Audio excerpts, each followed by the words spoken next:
Happy Monday. What a great day to be alive. How are we all doing? How are we all doing? I've got myself a fantastic little gadget. Helps me stream from the front of my camera and I can see all of my questions on this little gizmo in front of me. So looking forward to using that and answering some of your questions on this fantastic Monday. How was your weekend? It's Ryder Cup week, everybody. It's Ryder Cup week. Oh my goodness. I am so excited. I am so excited. It's 5-2 on Monday, and I was wishing it was Friday already. Talk to me. How are we doing? I've got to say a big, big, big thank you to all of you that tuned in and have watched my most recent video on why do pros swing easy yet hit it so far. Where are your eyes focused on the ball? I'm guessing that is, because it's just cut off the bottom of my... Focused on takeaway. Thanks. Where are my eyes focused on the takeaway? Yeah, good question. Good question. So when I take the golf club away, I look at the golf ball, but I've never tried to look specifically at any one given point. What I try to do is, let me demonstrate what I mean by this. Let me grab, there we go. I would say that my visual would be like that. That's how big my visualization would be. I absolutely disagree that we're trying to focus on directly, precisely on any particular area of the golf ball. So I would absolutely recommend thinking about the entirety of the golf ball rather than a specific point. I think that's a false economy, personally. That's a false economy. Let me see what else I've got coming in here. Okay, makes sense. Thank you. Oh, you're welcome. You're welcome. Thanks for being here. And thank you for so many of you tuning in. Happy Monday, everyone. Would love to hear from you. Would love to hear from you. I'm doing a Monday live at 6 p.m. tonight downstairs in conjunction with Precision Golf, where we'll be talking about golf equipment as well as swing mechanics as well. Would love to have you come join me, 6 p.m. tonight. That is in 4 hours' time. 4 hours' time. Thank you for joining me. Have you got any more questions coming in? Goodness me. The old size of the screen is a little on the small side, so I'm going to have to stick some glasses on for this. Thank you everyone for tuning in. ST. Thanks, ST. Glasses are out.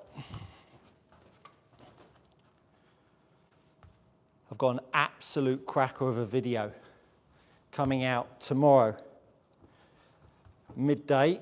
If you've not joined my WhatsApp community page, go check it out. It's read only. Get all the latest news from the channel. Lots coming your way. Got myself a new drone on order. That's coming.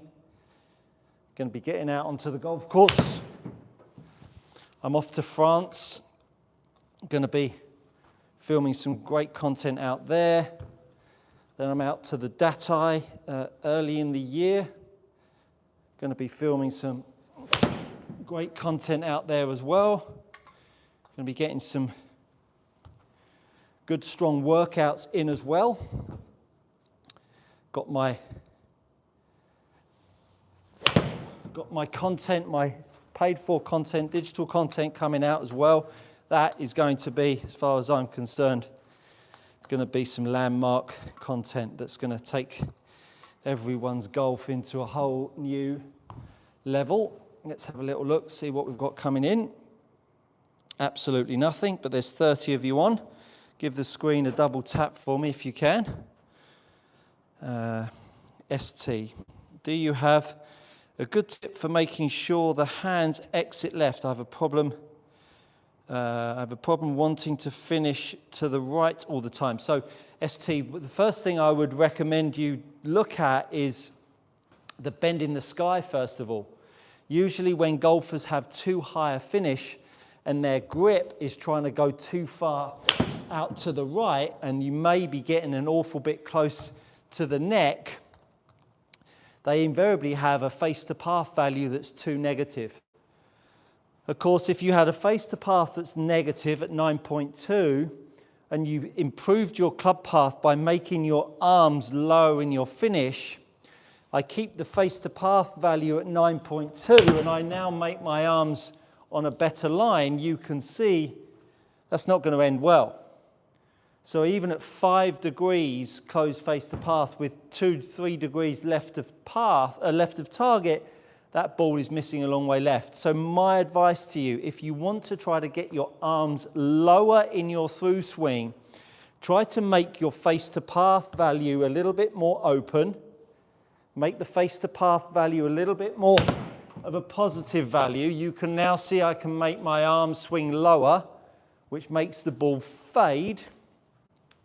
Once you then get a little bit too much fade, then you can reduce the amount of face to path, which will then mean that you don't have to go so far left with your arm line because your face to path value is now reduced.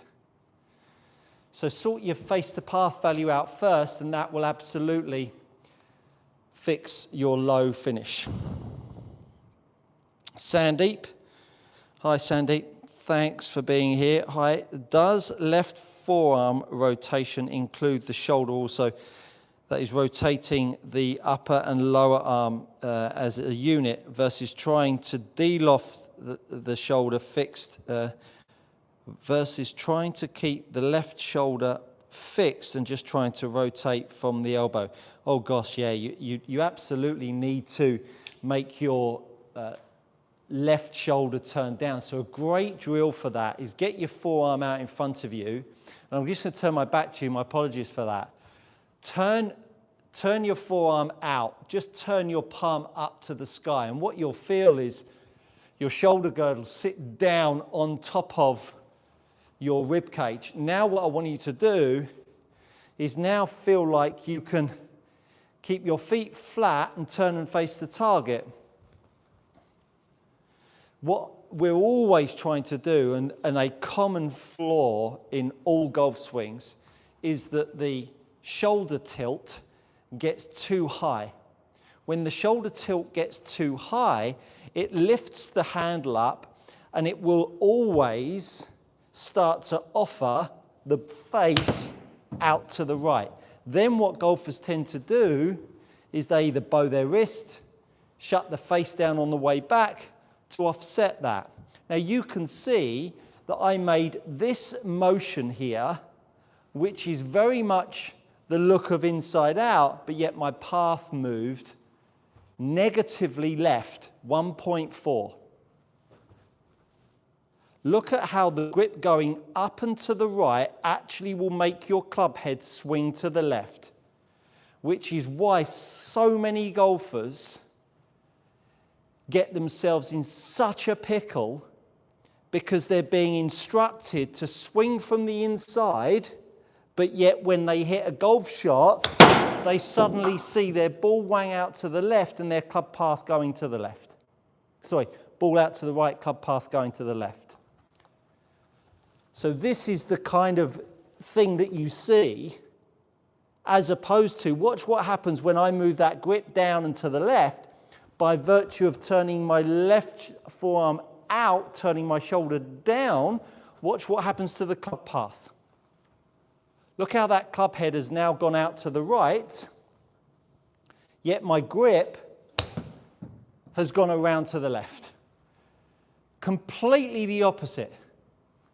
That's why TrackMan measuring only the club head will never, ever, ever give you the true value of your path line in correlation to the grip. The grip is huge, but yet nobody can track the grip. And if you don't recognize the relationship the grip has to the path, you could be working inside out forever and absolutely never achieve it. As long as the day has a Y in it, you'll never achieve it. So think about that left shoulder turning down, the left forearm sitting out, feeling that left shoulder sit down on the rib cage and turning around. And it's not about just turning the shoulder down. It's about externally rotating the forearm that will make the shoulder sit down on the rib cage, which will help you rotate a bit more. Hopefully that helps for you. ST, Sandeep, the will find you on Skillist this winter. Fantastic, Sandeep. Would love to help. Jeff Martinez. I've always struggled with setting the wrists and loading the club on the way down. I've always struggled with setting the wrists and loading the club on the way down. When I try to work on it, feels like I can't unload in time. Anything to help with that timing? Yeah, good question, Jeff, actually. That's a really good question. So when you load the wrists, when you're loading the wrists on the way back, invariably, people do it by making the grip move towards them.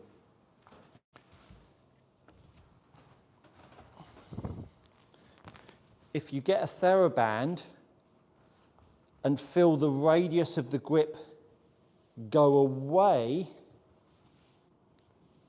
to set the wrists, what you'll now have is a grip that can stabilize the unload. So pushing the grip sets away, as opposed to what you'll be doing is probably pulling your arms in to set the club. Then on the way through, to unload it, the pressure on the TheraBand going away from you will oppose by the leg. So I've got pressure coming up from my leg in this direction, and I've got pressure going on the grip in this direction. The pressure on the leg keeps you in the center, which gives you time to unload the golf club. So that pressure on the grip must work hand in hand with the TheraBand and the grip pressure. Hopefully that helps, and that will get you back on the road of setting it and unloading it quickly. Got 55 of you on. Would love you to all double tap the screen for me. It would really help these lives grow. I want to really make more of this for you all. No matter what I try and do, I always end up slicing the majority right. I can face 90 degrees to my left, and it will still go completely right. That's purely because of your face-to-path value. Your face-to-path value is causing the ball to bend to the right, which invariably will be caused by your grip. So here's and lean in here, because I'm about to fix your slice forever. Get the golf club, lay it on the floor, get the toe of the club into the sky. Then get your grip, the back of your hand, this portion of your hand, put it at 90 degrees to your grip. Then lift the club up into the air. Can you see that the back of my hand, this part of my hand here, is at 90 degrees to the grip? So I've externally rotated my forearm. Then I've put the club through just above my calluses. Then grip it with your fingers. Now what I want you to do is take your trail hand, pop it on your left elbow. Now what I want you to do is make some half swings back and through, and allow your left forearm to turn down. And your trail hand will pull your left hand towards you, your left arm towards you.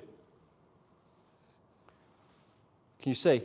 And so what's happening now is the golf club is swinging. Look at the shape I'm still keeping in my left wrist. The right hand, my trail hand, is pulling my lead arm towards my chest, and my chest is opening up. Then apply that exact same feeling. What you'll now see is a face-to-path value that's negative. To now fix your path for the time being, aim yourself up to the right, feel exactly the same. And what you'll end up with is a path up to the right and a face-to-path value to the left. You're welcome. Go enjoy, have fun, enjoy more speed, more power, build on it, and that should see you right. Kev T, deleted message. Billy Coleman. Hey, Billy, that's a name I've not heard before on the channel. I can't hit my driver consistently. What can I do to consistently hit my driver? And can you show me how far I should be away from the golf ball? Good way to fix how far away from the golf ball you need to be. Get yourself some wedges. Let me use these ones because they're apart. If you're new to the channel, I do plenty of content. Go check out some long-form content because it will really help your golf. But I do these lives fairly regularly. In fact, I do them Monday to Friday. And let me know. I'm thinking about doing a watch-along on Friday, Saturday and Sunday in the evening. I'm going to be watching the Ryder Cup. I'm sure all of you guys too. And I could do this during the Ryder Cup. We could chat about the Ryder Cup. You could ask me questions about your golf swing. I might have a few gin and tonics. It might get a bit loose. What do you think? Let me know. So get yourself some wedges that push your weight onto the heels of your feet. Then get yourself a TheraBand. Now push the TheraBand down underneath you. And what you want to do is push the TheraBand down as you sit more back into your heels. That will now set your spine in a decent spot. More into the heels, handle underneath you. Then take the wedges away. Do exactly the same thing. Push down on the TheraBand, weight into the heels of your feet. This is how we want you to set yourself with all clubs, not just your driver. Give it a try. That will help. Not sure about these bins, keep going on. How far should be? So Jeff Martinez. Hey Jeff, nice to see you. Everyone please click the like button. Thanks Jeff, thank you so much. It'd be lovely if everybody could do that. Just double tap the screen. I'm going to be doing this. You're stuck with me for a very long time, folks, and there's going to be so much content coming your way. I am supercharged on this YouTube journey, and I'm so grateful that you're all along with me for the ride. So do double tap the screen. It'd be really, really appreciated. It really would.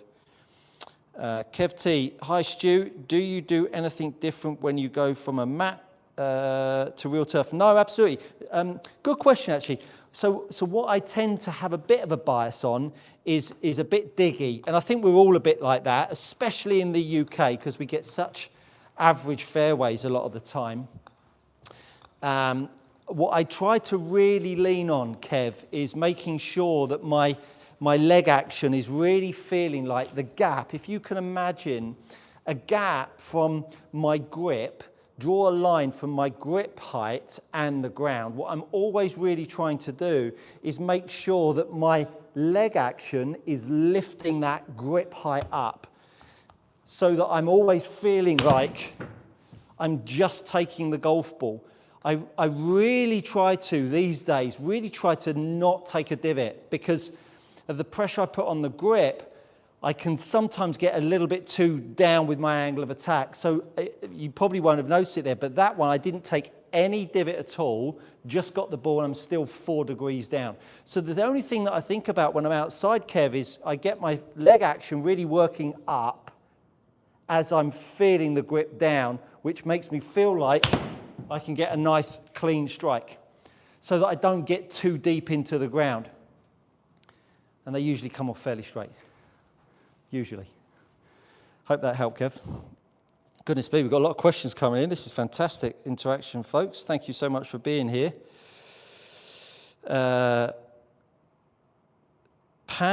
Pantaloons, fantastic. When should I get a lesson from my local pro. Been in the range the past 1 month after 15 years.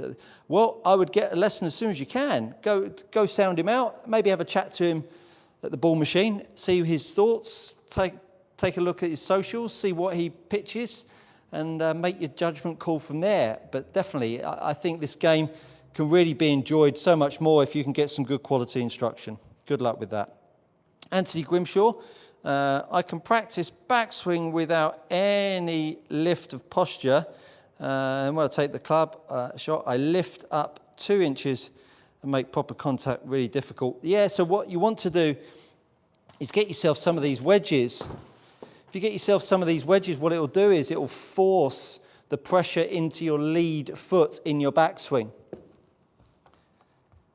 If you use your right foot and push that force into your lead foot, what you'll sense is the trade-off from arm lift and force into the left foot. What happens so often is golfers, when they swing the club back, they shift across. It blocks their right hip so they can't rotate, and the only rotation they've got left is standing up. So get yourself the club across your shoulders. Get one of these wedges, and then just feel how that right foot is pushing force into your lead foot, and it's going to feel like your lead shoulder is nosediving into the floor, and you're feeling that trade-off of arm lift and pressure into your lead foot. Wherever you've got the direction of lift, you need to be opposing it with some force in the opposite direction. So if your arms are lifting, you need to feel some force in the opposite direction, and that force will come in the way of pressure into your lead foot. But it's got to start initially from your trail foot in the start of your backswing. Hopefully that helps and makes sense to you. Hedge maze, my little screen here, I'm going to come in and show you here, my little screen here is displaying exactly what you see on the screen, but I don't have the option to be able to move up and down these messages. So all of the questions coming, which I absolutely love, I can't actually move them up and down, or at least I don't think so. So I'm just answering the ones that I can see right in front of me. Your grip video pretty much fixed a huge part of the problems I had over the last year in the one range session. Problem is I'm overdrawing irons and hooking driver. Yeah, go check out a video with a thumbnail that says power at impact on the front of it, and that will really fix you right there, my friend. Asaya, I can't see the top of your question, so you're going to have to repost that, or maybe I'll have a little look back. Billy Coleman, but your driver is your longest club, so do I still want to be that? Absolutely you do, yeah, absolutely. Just because it's a longer club doesn't mean that you change the pitch of the setup. It absolutely stays the same. Craig, hey Craig, hi Stuart. There is a lot of instruction out there for a squat on the downswing before getting tall. What are your thoughts? Well, let me tell you, squat on the downswing, if you are pulling a golf club from up here and you're pulling it to the floor, just go and grab anything. Just go and grab anything from the ceiling that's suspended and try and pull it to the floor. Do you squat? Yes, you do, because you are trying to pull it towards the ball. To consciously go squat and then up, to me, is absolutely mindless. It's absolutely mindless. If I was getting a cable and I was pulling it hard with some weight on it, I would be squatting.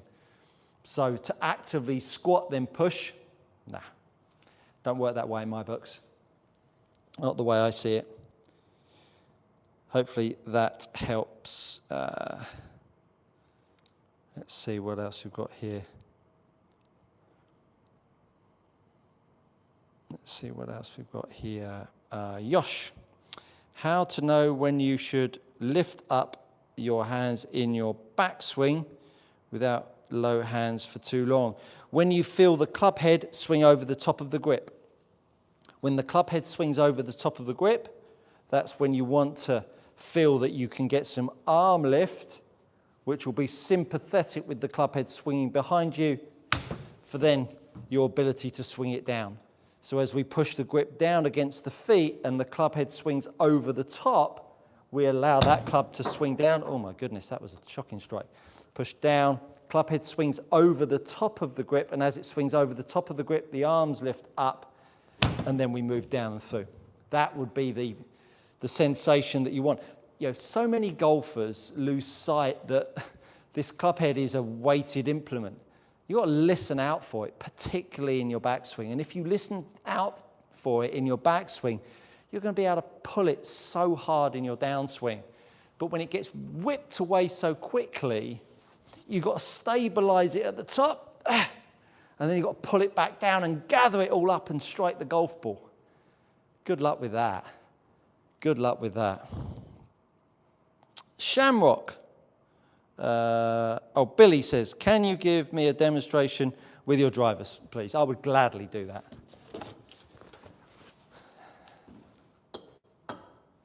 There's the demonstration with my setup with my driver. Yeah, that's my driver. Hopefully, you can see that my setup is very, very similar to my irons. Most golfers think, oh, goodness me, I need to stand further away from it. The gap between your grip and you is exactly the same. You just stand further away from it from the toe line to the ball, not the handle to you.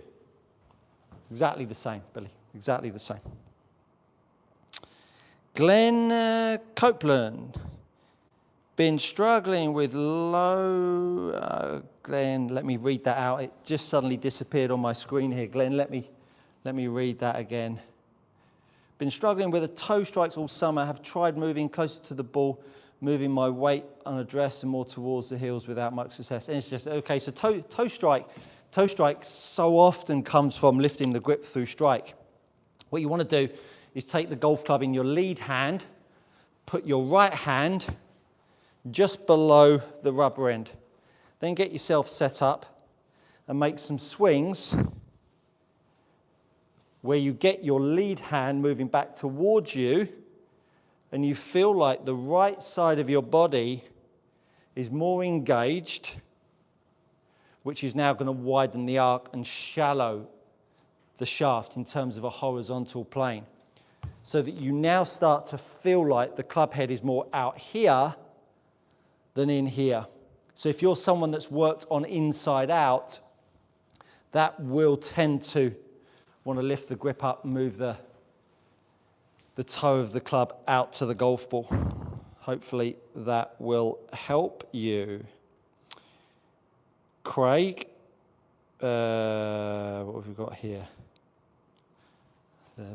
Suddenly moved. Let me just go back and just adjust that. Of course, we've got Craig here. Of course, I'm only working my lesson I had with you, 39 points on the weekend, off to bed. Thanks, buddy. You're welcome. Sleep well. Isaiah, also, how did the tournament go? Isaiah, there's a full write-up on the posts page on the channel. Go check that out. That'll give you all the insights on how that went. Mark Howard. Should divots be taken with each iron, or is it a myth? My 7-iron usually goes 170 yards or more and no divot, so wondering, and I'm leaving distance untapped by no divot and compression. So compression is angle of attack and dynamic loft. That is it. If you're creating good dynamic loft because you've got a good face to path value and a good angle of attack, you're creating compression. I can hit down at 6-7 degrees. That was thin, but I took no divot. Yeah, it goes 5.4 down. I can equally hit down at a lesser degree, and now I've hit the ground, taken a divot. Granted, it might have been a bit before the ball. The interaction with the ground has no relationship on your angle of attack or ball compression. It's simply telling you how high your overall circle is. So don't get too caught up on your divot. If you get yourself on a TrackMan, find out what your face to path is. If your face to path is anything between 1.5 positive and -2, and if you have an angle of attack of between 2.5 and 5 down, you're getting as big a bang for your buck as you deserve. Then it just depends on your swing speed. There are slight caveats to that, but that would be a really good start point for you. Hopefully that helps. Sam, does your left knee go back on your downswing? Absolutely, great question, Sam. I see so many golfers moving their left knee out. Because there's no joint between the hip and the foot, it's only the knee. If you keep your left knee out, you will have absolutely no hip turn. Your left knee must move in. Depending on where your pelvis goes, will depend on where the knee points. If you've got a good pelvis action, how your hips turn, your knee will take care of itself. If you're fixing your knee, you are going to the symptom rather than the problem. Never, ever, ever, ever work on your lead knee. It is the worst thing to do ever. And if you ever see anyone going down the range and working on this turning the knee out business, shoot them in the head immediately. Don't literally do that, but it's so bad. Nice to see so many of you on. It would be fantastic if you could double tap the screen for me. It would be mega. We've got Gerald Sturgey. Does your bunker motion change from your stock swing? The only thing that changes is that I would allow the radius to expand a bit more. I allow the radius to expand a little bit more, and I try to get the grip just a little bit more towards my knee so that I can prop the club head up. When you prop the club head up, it gives you a greater angle of attack whilst feeling very shallow through the ball. So there's some minor adjustments, and that's one of the things that I'm really excited to get out on the golf course and doing some content. Got this new drone coming, so it's really going to help me do that for you, Gerald, so stay tuned for that. Hedge Maze, any tips on how to help me not hit my irons behind the ball first? Usually hitting the ball before, or hitting the ground before, comes from people thinking that they need to drive more towards the target with their lower half. That usually ends badly because it keeps the right shoulder back, gets the grip forwards, and makes the club drop out early. What I would really encourage you to do, get yourself one of these wedges, or anything really that you can prop before the ball. Take the golf club in your trail hand and just get your lead hand on your left hip and use this lead hand to push your hip back and drive your right shoulder forwards. And now all of a sudden, you can see how the hip going back moves the right shoulder forwards, which gets the hand past the golf ball and allows you to unload the golf ball here, unload the golf club here.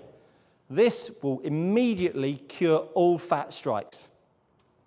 Trying to move your lower half forwards only holds your top half back and will make you hit it fat even more.